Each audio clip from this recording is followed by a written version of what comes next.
This week in history, our focus is Marco Polo's expedition through Asia along what is known as the Silk Road, a network of trade routes connecting Europe and the Middle East to China. Marco Polo was born in Venice, Italy in 1254. His father Niccolo and uncle Maffeo were successful jewel merchants. On a business trip, Niccolo and Maffeo traveled to present-day China, met Kublai Khan, and were hired onto the emperor's diplomatic court as ambassadors. 2 years later, they returned to Marco in Venice and brought him to Kublai Khan. The three of them integrated into the Mongol Empire culture and mastered the 4 most spoken languages. Marco was hired onto the emperor's court as a diplomat as well. The emperor had an interest in Christianity and sent the Polos to Jerusalem to retrieve holy oil, their first mission of many. After 25 years, they returned to Venice. At the time, Venice and Genoa were in a war, and Marco Polo led a Venetian ship in battle. He was captured as a war prisoner in Genoa in 1298.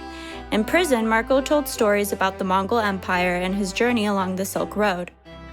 Marco's prison mate, Rustichello da Pisa, recorded these stories in a book known as The Travels of Marco Polo. In 1299, Marco was released from prison and returned to Venice. He married, had a family, and continued his career as a successful merchant. Many people did not believe the travels of Marco Polo. On Polo's deathbed in 1324, his family members asked that he finally admit that the stories were fiction.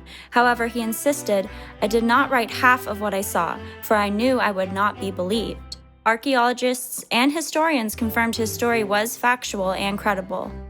Marco Polo's book paved the way for other famous explorers after him, such as Christopher Columbus, and advanced the development of cartography. In 2013, China announced a proposal to create a Silk Road economic belt, otherwise known as the Belt and Road Initiative, BRI, across Asia and reaching Africa and parts of Latin America. China would invest money in building infrastructure such as roads, railways, seaports, and other means of transportation throughout the Silk Road. It has pioneered China's current foreign policy today, as 139 countries have joined the BRI since it was created. The BRI offers considerable economic benefits to underdeveloped countries as well.